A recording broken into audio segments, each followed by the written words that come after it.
ಇವತ್ತು ಬೀದಿಗೆ ಬಂದಿದ್ದಾರಲ್ಲ, ಇದು ಸರ್ಕಾರಕ್ಕೆ ನಾಚಿಕೆ ಆಗಬೇಕು. ಅದಕ್ಕೆ ದಯಮಾಡಿ ತಾಯಂದ್ರೆ ನಾವೇನಾದ್ರೂ ಪಡಿಬೇಕು ಅಂತ ಹೇಳಿದ್ರೆ ಬೀದಿಗಿಳದೆ ಹೋರಾಟ ಮಾಡಿ ಪಡಿಬೇಕಾದಂತ ಸಂದರ್ಭ ಬಂದಿದೆ. ನೋಡೋಣ, ನಮ್ಮ ತಾಳ್ಮೆಯನ್ನು ಕೂಡ ಅವರು ಪರೀಕ್ಷೆ ಮಾಡ್ತಾರೆ, ನೋಡೋಣ. ಇದು ನಮಗೆ ಸಹಿಸ್ಕೊಳ್ಳಿಕ್ಕೆ ಆಗ್ತಾ ಇಲ್ಲ. ಇವತ್ತು ಪೂಜ್ಯರ ನಮ್ಮ ಗಮನಕ್ಕೆ ಬಂತು, ನಾವು ಯಾವುದೋ ಒಂದು ಪೂರ್ವಭಾವಿ ಸಭೆಗೆ ನಾವು ಸೇರ್ಕೊಂಡಿದ್ವಿ, ನಮ್ಮ ಗಮನಕ್ಕೆ ಬಂತು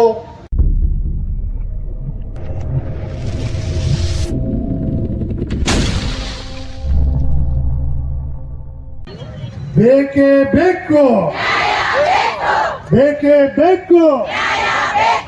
ಎಲ್ಲಿವರೆಗೆ ಹೋರಾಟ, ಎಲ್ಲಿವರೆಗೆ ಹೋರಾಟ, ಬೇಕೇ ಬೇಕು.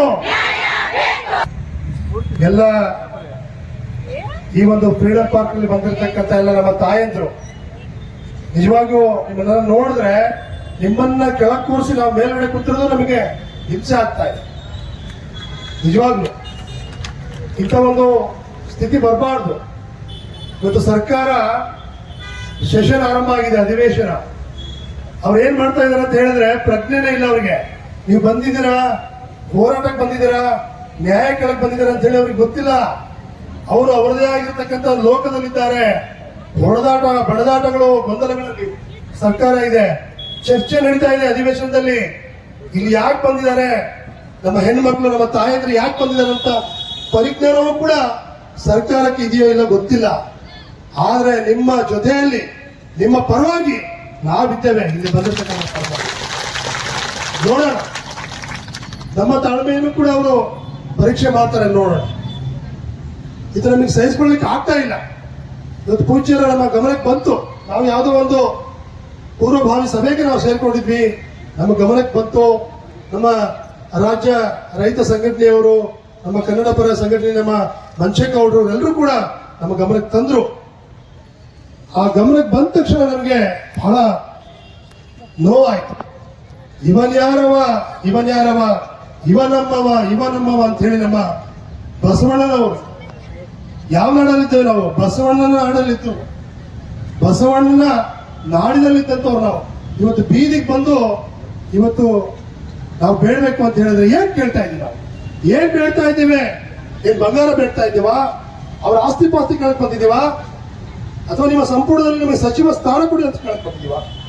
ಏನ್ ಕೇಳಕ್ ಬಂದಿದ್ದೀವಿ? ನಾವು ಮಾಡ್ತಾ ಇರ್ತಕ್ಕಂಥ ಕಾಯಕವನ್ನ ಅದಕ್ಕೆ ಗೌರವ ಕೊಡಿ. ನೀವು ವಿಧಾನಸೌಧಕ್ಕೆ ಆರಿಸಿ ಕಳಿಸ್ಬೇಕಾದ್ರೆ 100 ರೂಪಾಯಿಗೆ ಓಟ್ ಹಾಕ್ಬಿಟ್ಟಿದ್ದೀರಾ, 1000 ರೂಪಾಯಿಗೆ ಓಟ್ ಹಾಕ್ಬಿಟ್ಟಿದ್ದೀರಾ. ಸೀರೆಗೆ, ಎಂಡಕ್ಕೆ, ಪಂಚೆಗೆ, ಕುಕ್ಕರ್ಗೆ, ಮಿಕ್ಸರ್ಗೆ ಓಟ್ ಹಾಕಿರೋದ್ರಿಂದ ಇವತ್ತು ಮನೆ ಮಂಚನ ಬಿಟ್ಟು ನಿಮ್ ಕೆಲಸ ಕಾರ್ಯ ಬಿಟ್ಟು ಇವತ್ತು ಇಲ್ಲಿ ಕುಂತ್ಕೋಣ ಅಂತ ಕೆಲಸ ಆಗಿದೆ ಅಂತ ನಾನು ನೇರವಾಗಿ ಹೇಳೋದಕ್ಕೆ ಇಷ್ಟಪಡ್ತೇನೆ. ಇನ್ ಮುಂದೆ ಹಂಗಾಗ್ಬಾರ್ದು ಅಂತಂದ್ರೆ ಸ್ವಾಮೀಜಿಗಳು ಬಂದು ತಿಳುವಳಿಕೆ ಹೇಳಿದಾರಪ್ಪ.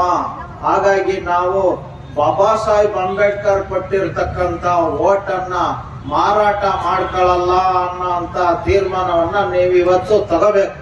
ನೋಡಿ, ಬಾಬಾ ಸಾಹೇಬ್ ಅಂಬೇಡ್ಕರ್ ಓಟ್ ಹಾಕೋ ಹಕ್ಕನ್ನ ಕೊಡಿಸಿರೋ ಅಂತ ವಿಚಾರದಲ್ಲಿ ಅವ್ರು ಏನ್ ಹೇಳಿದ್ದಾರೆ ಅಂತ ಅಂದ್ರೆ, ಮತ ಅಂತ ಅಂದ್ರೆ ಸ್ವಂತ ಹೆಂಡತಿ ಇದ್ದಂಗೆ, ಮತ ಅಂದ್ರೆ ಸ್ವಂತ ಮಗಳಿದ್ದಂಗೆ ಅಂತ ಹೇಳಿದ್ದಾರೆ. ಅಂತ ಹೆಂಡತಿಯನ್ನ, ಅಂತ ಮತವನ್ನ ಯಾರಾದ್ರೂ ಮಾರಾಟ ಮಾಡಿದಾರ ನನಗೆ ಹೇಳಿ. ಯಾರು ಕೂಡ ಮಾರಾಟ ಮಾಡೋದಿಲ್ಲ. ಒಳ್ಳೆ ಗಂಡುಡಿಕೆ ಮದುವೆ ಮಾಡ್ಬೇಕು, ಇವನ್ ಹೆಂಡತಿನ ಸಾಕ್ತಾನ ಅನ್ನೋ ಅಂತ ಹಿತಾಸಕ್ತಿಯಲ್ಲಿ ಎಂತ ತಂದೆ ಇದ್ರು ಕೂಡ ಆಸಕ್ತಿ ವಹಿಸ್ತಾರೆ.